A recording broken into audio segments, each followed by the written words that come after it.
하나님이 주시는 말씀 누가복음 24장 13절로 17절, 28절로부터 35절의 말씀이 되겠습니다.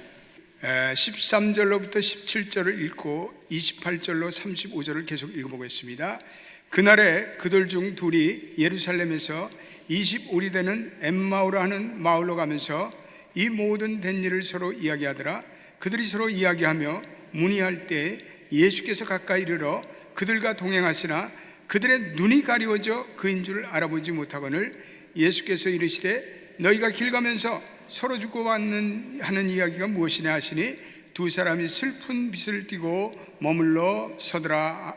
그 다음에 28절 넘어가겠습니다. 그들이 가는 마을에 가까이 가매 예수는 더 가려하는 것 같이 하시니 그들이 강권하여 이르되 우리와 함께 유하사이다. 때가 저물어가고 날이 이미 기울었나이다 하니 이에 그들과 함께 유하로 들어가시니라. 그들과 함께 음식 잡수실 때 떡을 가져사 축사하시고 떼어 그들에게 주시니 그들의 눈이 밝아져 그인 줄 알아보더니 예수는 그들에게 보이지 아니하시는지라.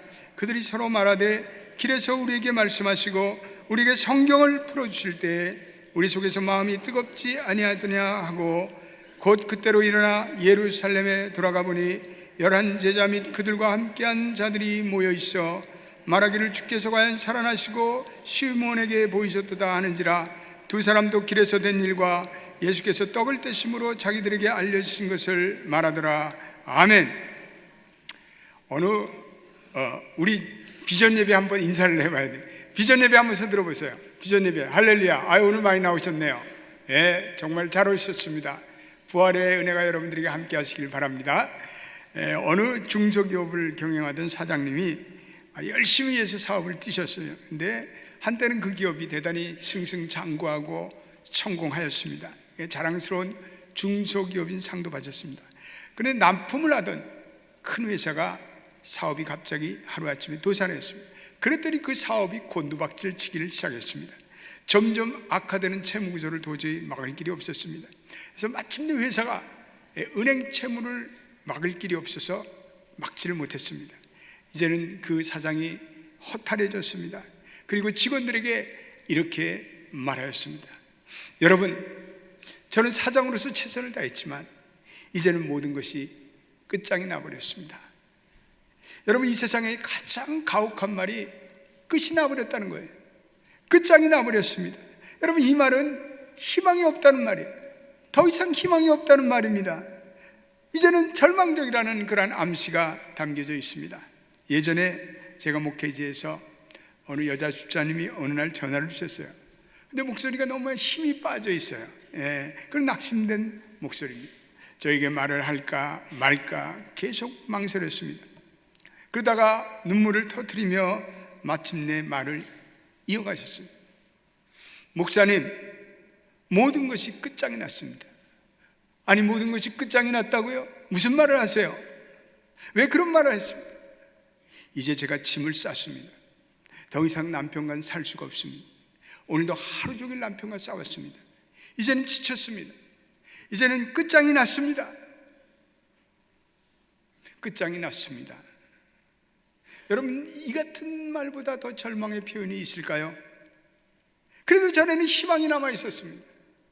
그래도 무언가 아직 포기하지 못하는 그러한 이유가 있었습니다. 그러나 이제는 끝장이 났습니다. 이건 절망과 포기와 그리고 실패의 나락으로 떨어졌다는 그런 말입니다. 예수님께서 십자가에 처형된 후에 예수님의 제자들도 마찬가지였습니다. 그들은 모든 것이 끝장이 났다고 생각했습니다. 그들의 소망이 끝이 나버리고 예수님을 기뻐하고 따르던 그 마음도 끝장이 나버리고 그들의 꿈도 그들의 비전도 다 끝장이 나버렸습니다. 이제는 과거의 집으로 돌아가는 것 외에는 아무런 카드가 남지 않았습니다. 이제는 패배와 좌절, 그들의 마음을 무겁게 하였습니다. 예수님의 죽음이 그 모든 것을 끝장을 내고 말았습니다. 그들은 예수님이 죽었기에 더 이상 그분은 자신들의 희망의 메시아가 아니라고 생각했습니다. 예수님의 죽음이 자기들의 비전과 자기들의 미래를 산산조각냈다고 그들은 생각했습니다. 죽음이 모든 것의 마지막이라는 그러한 삶의 전제, 고정관념에 그들은 집착해 있었습니다. 그리고 엠마오로 걸어가는 두 제자들의 모습을 오늘 우리는 본문에서 볼 수가 있습니다.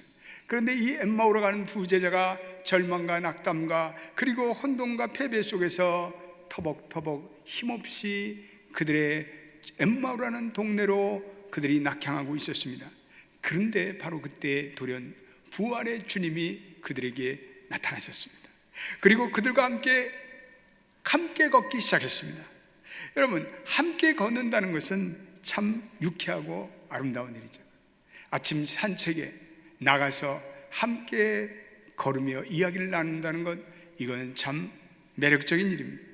부부가 함께 걸으세요. 부부가 함께 걸으며 이야기를 나누면서 산책하는 모습을 보는 것마다 아름다운 모습이 없습니다. 같이 걷는 것 친숙해지고 같이 걷는 것 못 나눌 이야기가 없습니다. 꼭 물리적으로 같이 걷는 것뿐만 아니라 우리는 우리의 인생의 신앙의 여정길을 우리는 같이 걸어가는 믿음의 동반자인 줄로 믿습니다. 우리 매주 같이 모이는 동역, 우리 매주 모이는 성경 공부 모임, 우리 매주 같이 모이는 기도 모임, 다 여러분들 인생의 동반자라는 것, 신앙의 동행자라는 것을 깨닫게 되시기를 바랍니다. 부부도 마찬가지고 우리의 친구들도 마찬가지고 우리의 교우들 다 인생의 도상에서 만난 우리의 신앙의 동행자들입니다. 같이 도란도란 얘기를 나누십시오. 아픔과 기도의 제목을 같이 나누십시오. 인생의 이야기를 같이 나누십시오. 슬픔과 기쁨을 같이 나누십시오. 예수님께서 나타나셔서 이 제자들과 함께 걸어가기 시작했습니다. 그러나 여전히 주님의 제자들은 낭만과 패배와 좌절 속에서 이분이 누구인지를 깨달아 보지 못하고 있습니다. 16절 한번 보겠습니다. 거기에 뭐라고 얘기하고 있습니까? 16절 같이 읽어보겠습니다. 시작. 그들의 눈이 가리워져 그인 줄 알아보지 못하거늘. 여러분, 예수님의 제자들이 3년이나 예수님과 함께 동행했는데 왜 그들의 눈이 가리워져 주님인 줄을 알아보지 못하였을까요? 저들이 부활의 주님을 알아보지 못한 이유는 무엇보다도 저들이 집착하고 있는 인생의 고정관념 때문입니다. 여러분, 고정관념 아십니까? 우리의 사고에 꽉 박혀있는, 집착하고 있는 어떤 인생의 가설들, 인생의 전제들, 영어로는 presupposition이란 말을 씁니다. 신앙의 전제들이 될 수도 있고 우리 인생의 삶의 전제들이 될 수가 있습니다. 헬라어로 이 가리우다는 말은 크라테오라는 단어를 쓰고 있는데 이것은 고정이 되어 변동이 없다 이런 말이에요. 고정관념에 사로잡힌다 이 말입니다. 우리가 살아오면서 나름대로 세우는 인생의 전제에 꽉 사로잡혀 우리가 살아가는 것을 말합니다. 사람의 의식의 내부에는 고정관념이 있습니다. 또 흑백 논리의 사고방식이 있습니다. 또 부정적인 사고방식, 경직된 사고방식이 우리의 내리 속에 단단히 자리 잡고 있습니다. 이러한 것들은 때때로 우리의 의식에 작동하여 우리로 하여금 현실과 상황을 바르게 판단하는 것을 방해하고, 그리고 그것으로 인해서 우리는 현실과 상황을 바르게 판단할 수 없게 됩니다. 우리의 삶의 이러한 전제들이 우리의 내부에 작동하여서 우리를 왜곡되게, 우리의 생각을 왜곡되게 만드는 것들이 너무나 많습니다. 그러므로 우리가, 저와 여러분들이 가지고 사는 이 삶의 전제가 항상 옳지 않다는 사실을 우리는 깨달아야 합니다. 그래서 나 자신의 지난날의 인생의 전제를 깨고 오늘 사물과 현상을 바로 바라볼 수 있는 것, 그것이 바로 우리가 인식의 전환, 파라다임 시프트라는 말을 씁니다.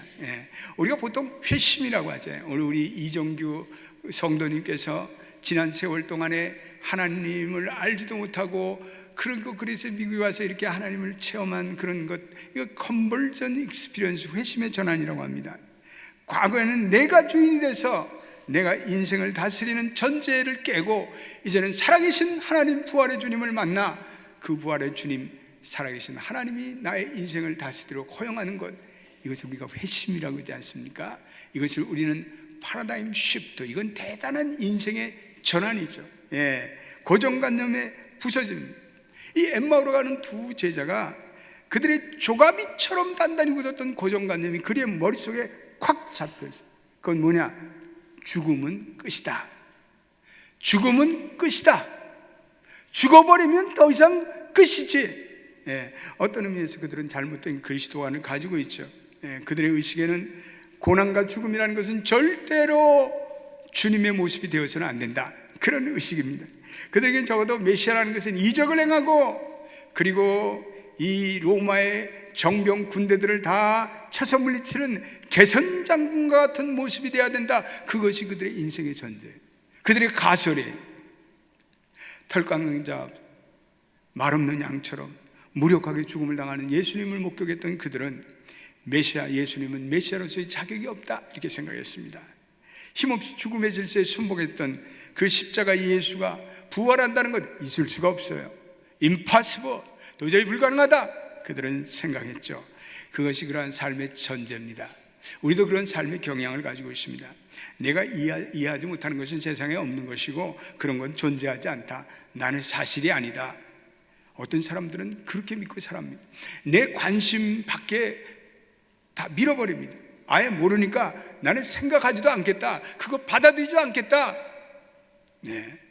그러나 개방적이고 열린 자세로 살아가는 사람들은 내가 모르고 이해하지 못할 뿐이지 내가 모른다고 그것이 사실이 아니다 라고 말할 수 없다.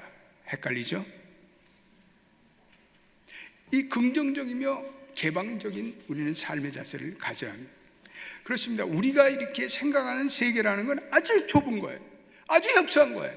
어떤 분들은 공자 사상에 매달려서, 어떤 분들은 유교주의의 세상에 매달려서, 그리고 불교주의의 사상에 매달려서 살아가요. 그래서 신앙을 받아들일 수가 없어요. 부활의 주님, 영광의 주님을 받아들이지 못해요. 그러나 우리는 이 고정관념을 깨트리는 그러한 진리를 향한 용기를 가지고 살아가는 여러분 되시기를 축복합니다. 우리는 진리 앞에 나를 개방할 수 있는 그러한 진리를 향한 개방성을 가져야 돼요. 우리가 믿는 이 기독교라는 것은 많은 부분에 신비에 쌓여 있습니다. 성육신의 신비도 그렇고, 고난의 신비도 그렇고, 십자가의 신비도 그렇고, 삼일체의 신비도 그렇고, 부활의 신비도 그러합니다. 고정관념에 사로잡힌 이 제자들은 죽음 뒤에 찾아오는 부활의 생명에 대해서 이해할 수가 없었습니다. 이 엠마오의 제자들은 예수님의 부활의 신비를 이해할 수 있는 어떤 영적인 민감성이나 영적인 안목이 결여되어 있었습니다. 그들은 살아생전 주님께서 내가 이제 고난받고 삶에 부활하리라는 주님의 말씀을 건성으로 들었습니다. 믿지 않았습니다. 교회를 다니면서 주님의 말씀, 성경을 믿지 않는 분들이 많습니다. 그들은 메시아에 대한 전제가 완전히 왜곡되어 있습니다. 그러나 동행하시던 주님께서 그들에게 나타나셔서 그들에게 말씀을 풀어주셨습니다. 그리고 그들에게 떡을 나눠주셨습니다. 그리고 성찬식을 가졌습니다. 그리고 그들의 잘못된 메시아관을 교정시켜 주셨습니다. 그리고 메시아가 고난을 받아야 된다 라고 오늘 26절과 27절에 말씀하고 있습니다. 여러분 26절과 27절을 한번 읽어보겠습니다. 귀한 말씀이 아닐 수가 없습니다. 시작. 그리스도가 이런 고난을 받고 자기의 영광에 들어갈 것이 아니냐 하시고, 이에 모세와 모든 선지자의 글로 시작하여 모든 성경에 쓴 바 자기에 관한 것을 자세히 설명하시느니라. 아멘. 예수님의 고난과 죽음이야말로 하나님의 구원을 이루는 구원의 놀라운 방편이 된다고 설명해 주셨습니다. 우리가 주님을 믿는다고 하면서 그리스도관이 잘못되면 우리는 부활의 주님을 만날 수가 없습니다.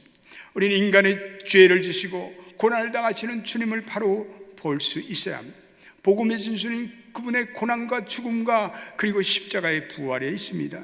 그분이 고난과 죽음을 당하셔야만 저와 여러분들의 죄가 사해지고 그리고 우리 인류를 위한 구원이 성취됩니다.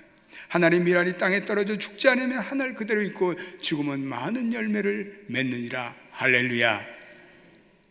예수님이 이 진리를 제자들에게 풀어주실 때 비로소 제자들이 눈이 밝아지기 시작했습니다. 그들의 영적인 눈이 열렸습니다. 오늘 32절 보십시오. 주님께서 말씀을 열어주실 때 그들의 마음이 뜨겁지 아니하냐. 읽어보겠습니다. 시작. 그들이 서로 말하되 길에서 우리에게 말씀하시고 우리에게 성경을 풀어주실 때 우리 속에서 마음이 뜨겁지 아니하더냐 하고. 그렇습니다. 우리가 하나님의 말씀을 깨닫고 우리가 예배 속에서 우리는 우리의 마음이 뜨거워지는 성령의 감동에 우리는 체험을 합니다. 우리의 마음이 뜨거워집니다. 말씀 가운데 눈이 열리고 말씀 가운데 우리는 성령의 은혜를 체험합니다. 그리고 예수님의 죽음이 결코 메시아됨에 조금도 방해가 되지 않는 한 신앙의 새로운 안목이 열렸습니다. 예수님의 죽음이 오히려 예수님의 부활 생명의 시작인 서곡이라는 사실을 확신하게 되었습니다. 직업이 의사인 어느 집사님께서 부활 신앙과 관련돼서 재미난 글을 하나 썼습니다. 그분은 모태는 세태다, 그런 표현을 하셨습니다. 모태에 있는 생명이라는 건 근심 걱정이 없습니다. 더없이 평안하고 좋기만 한 이 어머니의 뱃속에서 그냥 계속해서 있었으면 좋겠습니다. 그러나 모태에서 벗어나 세상에 태어날 때 우리는 그것을 출생이라고 합니다. 그러니 이 출생이 모태를 기준으로 하면 그건 죽음이죠. 그 좋은 곳에서, 그 따뜻하고 안락한 곳에서 이제는 춥고, 그리고 불편한 곳으로 나오고, 나오자마자 볼기짝을 쫙쫙 맞아야 되니까 괴롭죠. 탯줄을 끊어야 되죠. 죽음입니다. 출생했다고 기뻐하지만 사실은 거친 세상으로 나오는 험악한 발걸음입니다. 그렇지만 이 세태에 살아야 그것이 진정한 성숙한 생명의 모습이 아니겠습니까? 마찬가지로 우리가 세상이라는 세태에 살았습니다. 언젠가 우리는 이 세상의 탯줄을 끊어야 합니다. 그리고 우리는 새로운 생명으로 출발해야 합니다. 우리가 이 세상을 떠나서 하나님의 생명으로 출발할 때 이것이 세상 기준으로 보면 죽음이에요. 그러나 우리는 이제는 부활의 생명으로 우리는 거듭난 것입니다. 부활 생명 안에서 우리는 이제는 사망을 이해합니다. 우리는 부활 생명 안에서 지난날 우리의 세태를 우리는 바라봐야 합니다. 그래서 초대교인들이 이 부활 신앙을 가질 때 빌라도가 불쌍히 보았습니다. 초대교인들이 이 부활 신앙을 가질 때 그들은 목숨을 걸고 서로 사랑하였습니다. 부활 신앙을 가지고 살아갈 때 그들이 사자굴 앞에서 지키는 죽음과 공포의 두려움 속에서도 그들은 온전히 하나님을 찬양하고 그리고 하나님을 신앙하였습니다. 여러분, 그렇지 않습니까? 죽음이라는 것은 생명의 부활을 알리는 전주곡입니다. 우리 한국의 유명한 송명이라는 여자 우리 장애인 시인이 있지 않습니까? 뇌성마비 현상으로 고난을 받고 살아갑니다. 손발을 제대로 움직이지 못해서 안타까움 가운데 살아갑니다. 이 여인이 여러분 과연 불쌍한 여인입니까? 이 여인이 쓸모없는 여인입니까? 죽음의 패배감에서 살아가는 여인입니까? 아닙니다. 이 여인이 고통 속에서 일어나 하나님을 찬양하기 시작했습니다. 입으로 붓을 가지고 시를 써나기 시작했습니다. 그녀의 시가 찬양이 되었습니다. 그녀의 시가 복음 성가가 되었습니다. 그래서 유명한 나 가진 재물 없으나, 나 가진 지식 없으나, 나 가진 건강 있지 않으나, 나 남이 없는 것 있으니, 나 남이 못 본 것을 보았고, 나 남이 듣지 못한 음성 들었고, 나 남이 받지 못한 사랑받았고, 나 남이 모르는 것 깨달은 공평하신 하나님이, 나 남이 가진 건 나 없지만 공평하신 하나님이 나 남이 없는 것 있게 하셨네. 할렐루야. 우리의 인생의 기준, 세상의 기준으로는 불행한 여인이지만 그녀에게는 부활의 주님을 만남으로 그녀는 새로운 인생, 부활의 신앙으로 거듭나고 그녀는 찬양의 시인으로 부활하였습니다. 흑암의 사망 뒤에 부활의 생명이 동토합니다. 그 부활의 생명이 우리의 한계, 우리의 실망, 낙담, 패배, 어떠한 인생의 좌절 속에서도 우리로 하여금 새로운 소망과 부활의 능력을 가져다 준다는 사실을 믿으시는 여러분 되시기를 축복합니다. 저와 여러분들이 그것을 믿고 그동안 우리의 쌓아놓은 인생의 쓸데없는 가설들, 잘못된 전제들을 무너뜨릴 수 있다면 그러면 우리는 그 부활의 역사가 오늘도 우리의 삶의 현장에 재현되는 것입니다. 오늘 우리의 무너진 인간관계, 우리의 사업의 실패, 사랑하는 이의 죽음, 그리고 생애의 의미의 상실 같은 고난의 시간 속에서도 부활의 주님은 여전히 오늘도 역사하고 계십니다. 하나님은 우리가 끝장이 났구나, 모든 것이 끝장이 났다고 생각하는 그 마지막 그 순간에 우리로 하여금 찾아오셔서 부활의 새 생명을 주십니다. 죽음과 패배와 절망과 같은 우리의 인간의 한계의 도구를 사용하셔서 하나님의 부활의 소망으로 우리를 이끄십니다. 이 부활의 아침, 저와 여러분들이 이 소망을 깨닫고 그리고 죽음에서 시작되는 새로운 부활의 소망을 덧입는 여러분 되시기를 주의 이름으로 축원드립니다. 기도하겠습니다. 하나님, 죽음과 공포와 패배와 낭망 속에서 새로운 삶의 시작을 부활의 주님이 보여주셨습니다. 오늘 이 시간에 엠마오의 인생들이 있습니까? 허무와 좌절과 혼돈과 질병과 그리고 좌절과 가난과 저주에 헤매는 자들이 있습니까? 이 시간 부활의 주님 나타나 주시옵소서. 저들에게 임재하여 주옵소서. 저들에게 소망과 용기와 산 생명을 주시옵소서. 부활의 주님의 이름으로 기도드립니다. 아멘.